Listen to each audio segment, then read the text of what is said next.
Right.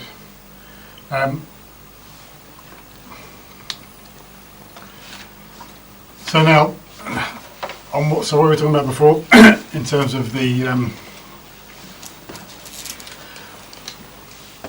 object of negation and realising what that is in terms of, on the basis of the mind, in establishing what is it that would be the mind if there was if there was such a thing as a mind, if there was such a thing as an independent mind.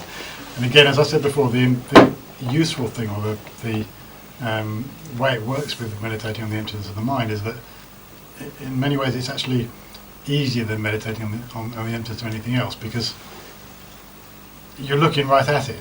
When you're in your meditation, you look there and you're seeing thoughts, and what you're doing is you're saying, well, is that thought my mind? Is that thought my mind? Is the awareness which underlies those thoughts, is that my mind? And you're right there with those objects of negation, if you like, or looking for that object of negation. But the important thing, as we're all looking at the emptiness of all phenomena, is to first of all identify what would it be if it was that object of negation. What is that object of negation? And again, as we've looked at, it will be that thing that was there when I was yesterday, still there today. Yesterday we were sitting here, or some of us were sitting here, and my mind was here in this room. Is that mind that was here in this room yesterday, is it here now? Because if the mind existed the way we hold on to it to exist, it should be. Because we don't think, I was here yesterday. Right? I think I was, wasn't I? I was here yesterday. Other people were here yesterday. We were here. My mind was here. I was sitting here yesterday. So was that my mind? Is it still there now? Or if you were somewhere else yesterday, are you still there? Or are you here now? Where's the mind? Is the mind of yesterday? Is it still there now? Or not? So that's what we're looking for in terms of the object of negation. And again, meditating, we'll do at the end, we'll do that meditation. So that second part of this quote, the mind is devoid of mind, the devoid of mind is indicating that ultimately the mind is unfindable. But if you look for the mind, you can't find it. So the mind is devoid of mind. Now, the third part of the quote, which we'll finish off with, says, "For the nature of mind is clear light." And as I said, there's two ways of translating this. I've done it that way. But you can also translate it as, "The mind is devoid of mind because the nature of mind is clear light." Which either way, we'll look at the two different ways. But the third part of this quote, what it's referring to, and I've mentioned this already before yesterday, is the clear light nature of mind. The clear light nature of mind. And in our Gelugpa system, we talk about it as being the fundamental clear light nature of mind. But it's the same thing as they talk about in the Nyingma Kagyu tradition as being Rigpa, as being the primordial mind, as being the Buddha nature, which we talk about, and which is why the third part of the quote is related to the third turning of the wheel, because the third turning of the wheel is principally talking about Buddha nature, and therefore when we're talking about the clear light mind, that's what was talked about in the third turning of the wheel. Which means also, and this does make sense, although it's not often sort of understood in this way, that if you take the three turnings of the wheel, the Four Noble Truths, the Prajnaparamita Sutras, and then the third turning of the wheel, which is talking about Buddha nature, actually they're progressing in subtlety and profundity and depth of meaning. Because the first one is giving us the basis. We suffer, this is the cause of our suffering, this is how we stop it, this is the stopping of it, and this is the way to do it. The first one's giving us that basis. The second one is saying, we do all that, how do we do all that? By understanding that none of it truly exists. The basis, the path, none of it truly exists. Prajnaparamita Sutras. The third turning of the wheel is saying, how is it possible for us to get to the point whereby we can be Buddhas on the basis of the first note, on the first turning of the wheel, and the second turning of the wheel? How can we become Buddhas out of all that? Because one of the common questions which comes up and say, how can you possibly ever be a Buddha, is that we have a contaminated mind now. We have a mind full of delusions and full of conceptions and full of mistakes and full of wrong things. How can that be a Buddha? And the answer is it can't. A normal conceptual mind, normal mixed up, confused, deluded mind like we've got can't become a Buddha. And the answer comes, it doesn't need to become a Buddha, because it's not that mind which becomes a Buddha. It's the clear light nature of mind that becomes Buddha. It's the subtle, fundamental, primordial basis of the mind, what we call Ripa in other traditions, or what we call, that's what becomes a Buddha. And how can that work? How does it work that becomes a Buddha? Because when you're looking at the clear light nature of mind, as I mentioned yesterday, that level of mind has no delusions. It can't have delusions. Because once you're at that level of the mind, that's the foundation of samsara, the foundation of, why is it the foundation of samsara and nirvana? Because when you're at that level of mind, there's no self-grasping. There's no ignorance. There's no holding on to that as a self. When you die and you're in the clear light of death, it's impossible to have delusions at that time. In fact, as Holiness said somewhere, but again he was quoting from texts, that that level of mind can have positive emotions, love, compassion, wisdom. They can come about on the clear light level of mind, but negative emotions can't. And why does he say that? Because if at the clear light level of mind there's no grasping to a self, there's no basis for delusions, is there? So if there's no basis for delusions, there's no arisal of delusions. So at that level of mind, there's no, and that's different. And it's very clear. It's very important to be clear about this. That doesn't mean that once you've activated the clear light of mind, you're therefore a Buddha.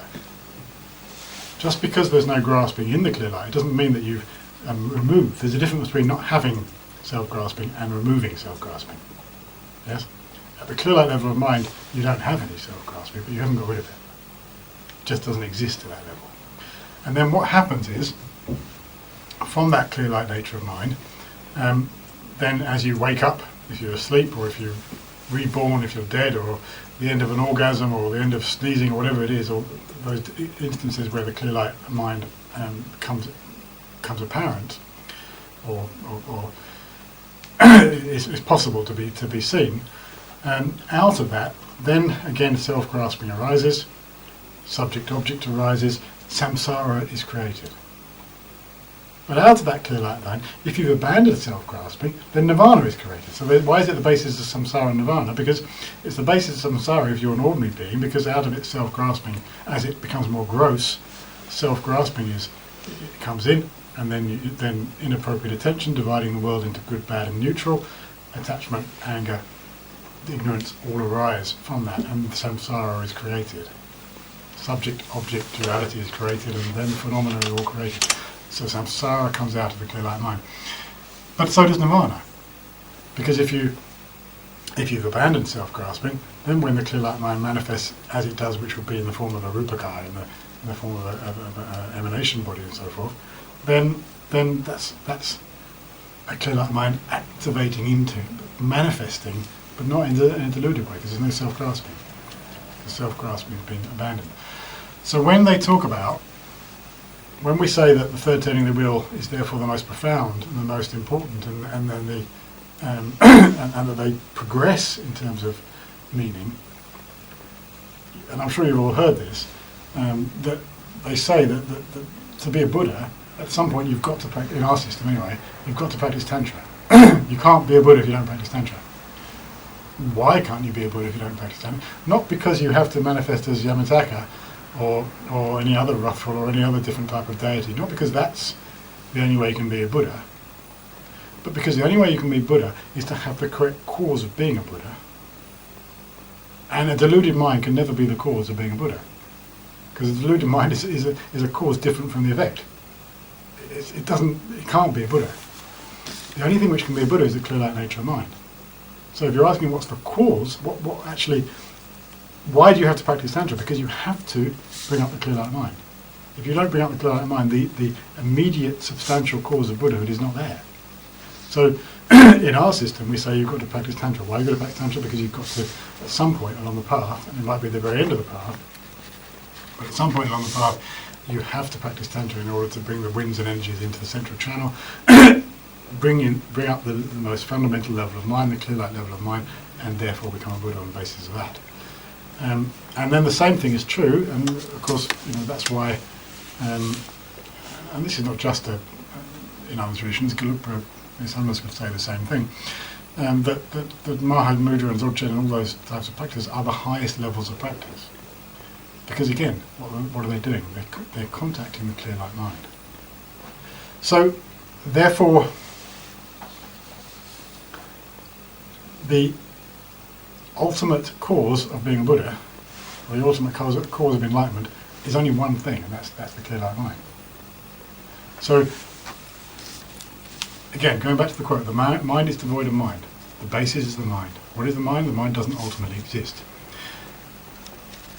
Why doesn't it ultimately exist? Because it arises out of the clear light mind. If you use the word because instead of the word for there, because the nature of the mind is clear light. Why doesn't the mind ultimately exist? And this again is a slightly different translation of it. The mind is devoid of mind because the nature of the mind is clear light. The fact that the nature of the mind is clear light means that the inherent nature of the mind doesn't have delusions on it. It's the Buddha nature. It's free of delusions. It's free of self-grasping. Out of that clear light mind, for an unenlightened person, the imprints of self-grasping and having the imprints of delusions, out of that clear light mind comes self-grasping, which becomes the grosser levels of mind. Out of self-grasping comes delusion. Therefore, the mind which arises from the clear light mind, the grosser levels of mind, come about because of the existence of the clear light mind. Yes? So if those grosser levels of minds are coming out because of the existence of the clear light mind, then those grosser levels of mind, or the mind as we know it, is empty of independent existence. Because it arises in dependence upon the clear light mind. So if you take this quote as saying the mind is devoid of mind because the nature of the mind is clear light, and what it's saying is that because the nature of the mind is clear light and the mind arises from clear light, samsara arises from clear light, nirvana arises from clear light, therefore in dependence upon the existence of there being such a thing as a clear light mind, there is samsara and there is nirvana. And because that samsara and that nirvana, that is the mind, the gross mind, the mind that we have now, it arises in dependence upon the clear light mind, therefore it's not independent of the clear light mind, therefore it's empty of independent existence. And so that's the way you work it when you say because of the nature of the mind is clear light. So the important thing is here that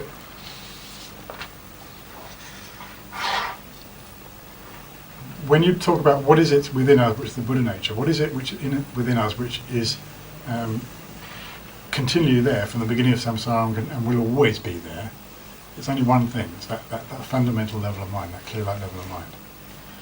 And that level of mind is fundamentally pure by nature. It's fundamentally unobscured by delusions. It's unobscured because it's unobscured because it has no self-grasping. And therefore, whatever system you talk about, whether it be Tantra, or whether it be the Mahamudra or Dzogchen system, whatever system you're talking about, if you're talking about taking a samsaric level of existence into enlightenment, then you can't do it. It's simply not possible to take a deluded gross level of mind into the Buddha's mind. It can't happen, because that's not the cause for an enlightened mind. The cause for enlightened mind has to be something which is fundamentally substantially the same as an enlightened mind. And the only thing that can do that is the clear light level of mind. So the final part of the quote, the nature of the mind is clear light. From that point of view, therefore, is the highest level of practice, is using the mind of clear light. And again, as I say, it's why they say that you can't become enlightened without Tantra, or we say in our tradition. You can't become, but what it really means is you can't be enlightened without activating the clear light mind. Now, there's a slight difference in the way of presenting that clear light mind, in that within our tradition, within the tantric tradition, let's say, we say that we're a little bit dualistic about it, in fact, because we say that there's the gross mind, our senses and our thoughts and so forth, they're the gross mind. Underneath the gross mind, there's awareness, which is what we've been trying to see in meditation. But underneath the thoughts, underneath the senses, there's awareness. That's a subtle level of mind. underneath that is a clear light level of mind. So what we're saying in our system is that you, in order to be a Buddha, you need to bring out that clear light level of mind and use it to meditate. And when we're talking about, people staying in meditation when they die, tukdam, or what do we call it in English? Just when a lama dies and stays in meditation, just post. What's the word for it? In Tibetan we say tukdam. Is there a particular word? No, there isn't. Is there? No. Okay. Anyway, you know what I'm talking about. That when great beings pass away, they can stay in meditation. What are they doing? They're going through the death process. They're getting to the point of the clear light of mind of death, and that's where they're staying. Because if you can meditate with that clear light state of mind, that's the fastest way to become a Buddha, and the only way to become a Buddha, actually. Why? Because on that level, there's no delusions and there's no self-grasping. So, but just because there's no delusions or no self-grasping at that level, again, it doesn't mean you've abandoned delusions and self-grasping. It just means they're not there at that level. If you can, on that level of mind, if you can understand and meditate on the emptiness of that level of mind, then it's the most powerful way to stop those delusions ever arising again. You see why? Because if you're trying to stop delusions with a gross level of mind, you're trying to stop delusions with delusions in a way.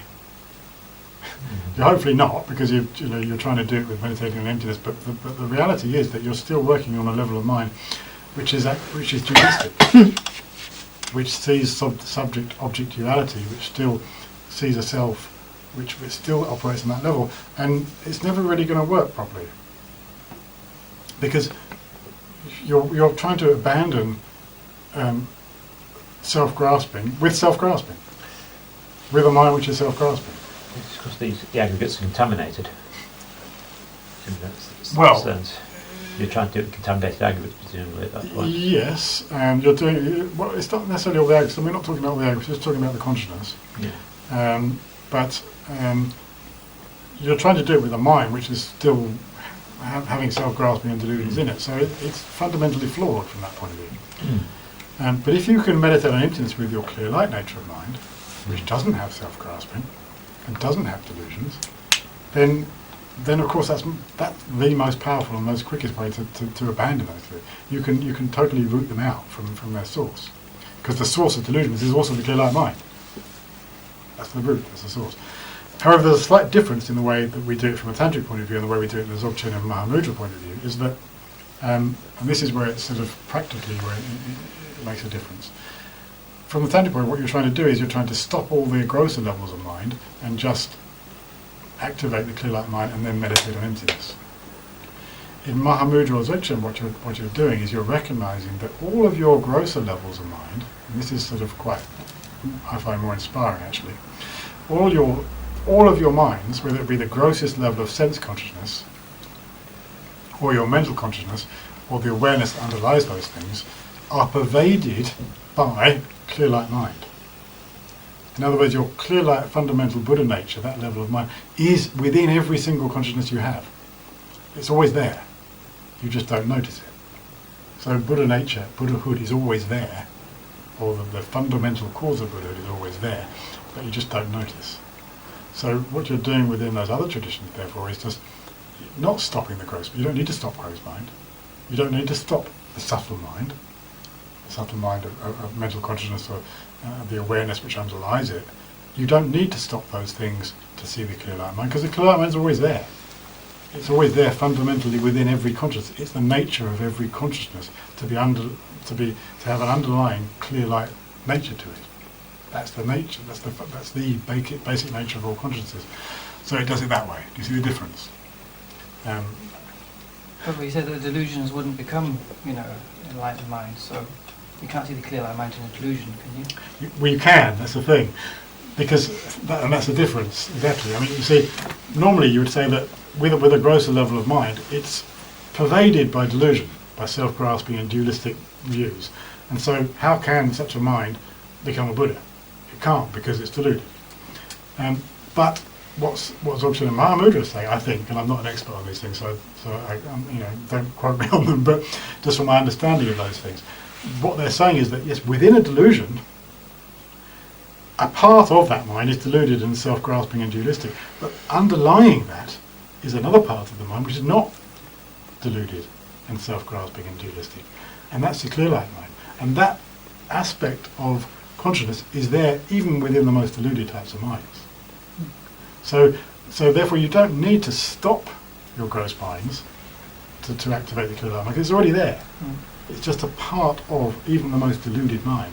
And if you can see that in your delusions or in your grosser levels of mind, that's all you need to do. You don't need to stop the gross levels of mind, you just need to see that clear light nature within them. So as far as I understand, again, I'm no expert at all on those other systems. We're supposed to study them in the Lexical and Dharmasala, His Holiness, due to the kindness of His Holiness, we studied the Geshe studies, and then we studied the other traditions as well. But I was only there for the first 2 years of doing that, and we certainly didn't do them very extensively or thoroughly, so I'm not an expert at all on those things. But from what I understand, that's the difference in terms of meditation. It's the difference between the tantric way being stop everything else and just be left with the clear light mind, to no need to stop anything, just see the clear light mind in all minds like that. That's the difference. So the third part of the quote there, the mind is devoid of mind, for the nature of the mind is clear light. The last part there is referring to that.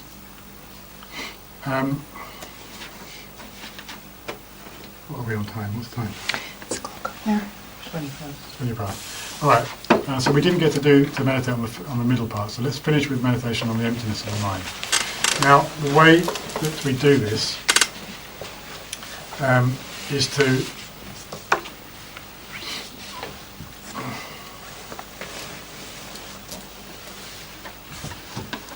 there are obviously a number of different ways. The first, if we take the traditional way of meditating on emptiness and apply this to the mind, the first thing you want to do is identify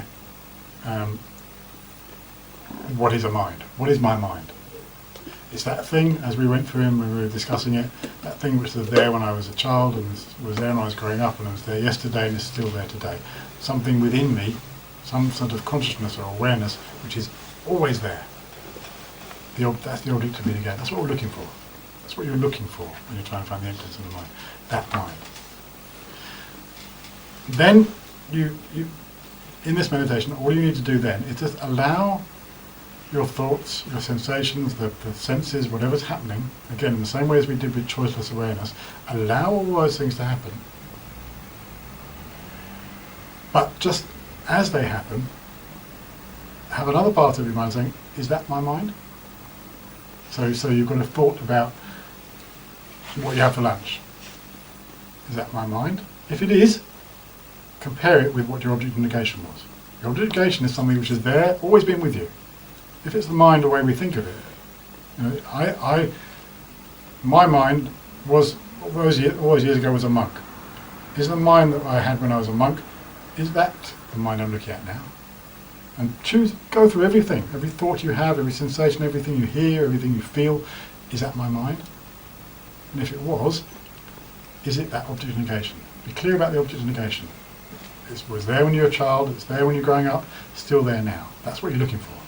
Something which was there through all the changes you went through, throughout your whole life, and lives, if you want to extend to that, but throughout your whole life, something which maintained, which was always there, which is my mind, me. And then look at each individual instance of mind that arises in your meditation. Is that it? Is that it? Is that it? And just do that. Okay? And it should be fairly easy to see that none of those moments or none of those thoughts or none of those things are what you're looking for. When you've got to that understanding and thought, oh no, that's not my mind, that's not my mind, that's not my mind, when you've negated all those thoughts and sensations and feelings and things and objects of hearing and all the rest of it, when you've negated those things as being the object of negation, as being your mind, then rest in that understanding it's not there. It's not that thought, it's not that thought, it's not that sensation, it's not that object of hearing, it's not that smell, it's not that sound, it's none of those things. It's not, therefore, the thing I'm looking for is not there, and rest in that. Stay with that understanding. And then, very briefly at the end of the meditation, we'll do it another way, which is a different system of looking at the emptiness of the mind. And we'll spend a few moments, and I'll guide you through it, saying, where's my mind? Where's take any thought, or any sensation, or any sound, or whatever it may be, anything you're aware of, where did it come from? Where is it now while it's in my mind, and where does it go? So you're examining the mind from the point of view of where it comes from, where it is now, and where it will go. Okay, so there's a different way of doing it. So I'll talk you through it, but let's do those two different ways. So start with just breathing as normal for a few minutes.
Start by trying to get a clear image of what we mean by our object of negation, the mind itself. Something that's with us, that's me, that's within me, that was there when I was a child, when I grew up. That maintained, that was there through all our younger years, through our 20s, through our 30s, all as we were growing up. We look back and say, that was my mind then, that was me, that was my mind. And that's still my mind now.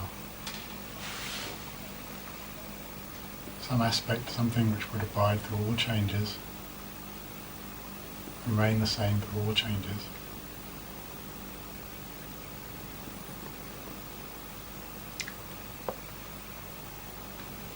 Something we can point to and say, yes, that was my mind. That is my mind. That's still my mind.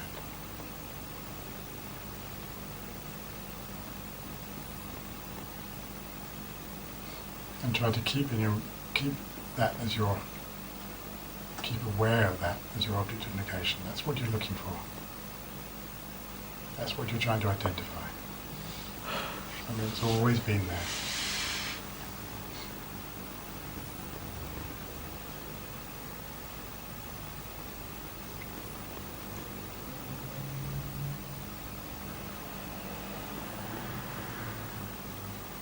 And then just allow thoughts and sounds, sensations, sense consciousness and mental consciousness, just allow them to arise.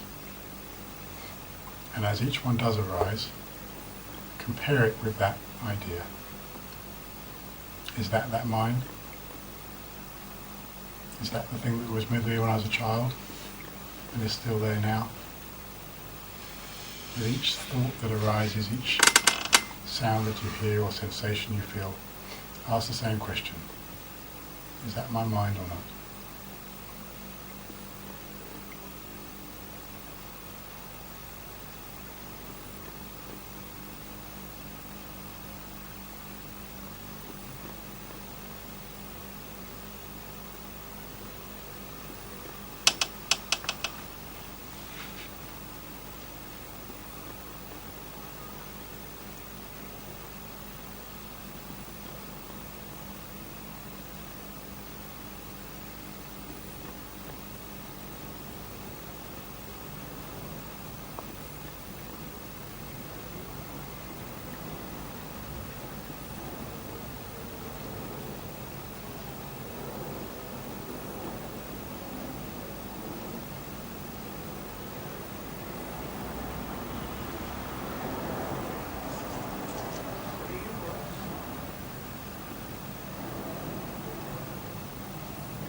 when you get a sense, having gone through your thoughts and your sensations and so forth, and finding that each one of them is not that mind, when you're unable to find the mind, then just stay with that lack of findability.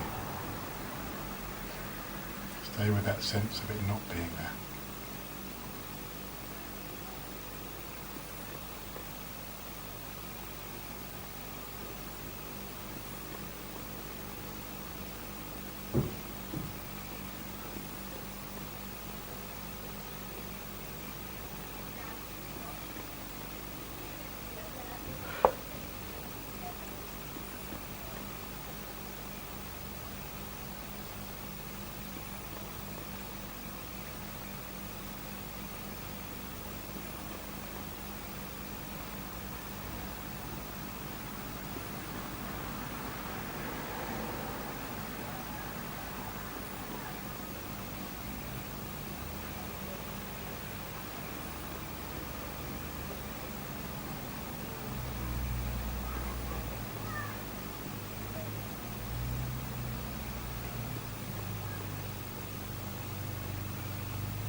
And finally do a small analysis. Allow a thought to come up, or a sound you're hearing, or a sensation, whatever it may be, something you're aware of in your consciousness. And just ask yourself, where did that come from? Where did the thought come from? How does it stay? How does it abide? Where is it now? And as it goes, where does it go to?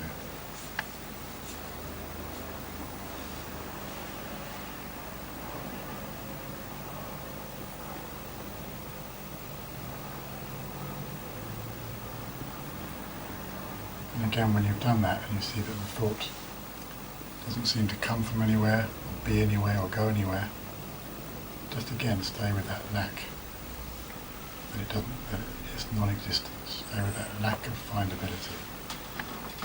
Stay with that feeling.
let's dedicate all this virtue which is completely empty from its own side, with the self which is completely empty, the self and the mind which is completely empty from its own side. Quickly achieve the highest enlightenment which is empty from its own side, and lead every single sentient being, who are also empty from their own side, into that state as quickly as possible. And for all this virtue, any being just seeing me, hearing me, talking about, thinking about me, having anything whatsoever to do with me, just may that believe be free of all their suffering and achieve complete happiness. And for all this virtue, may the supreme jewel bodhicitta not yet arisen, rise and grow, and that which has arisen not diminish, but increase more and more.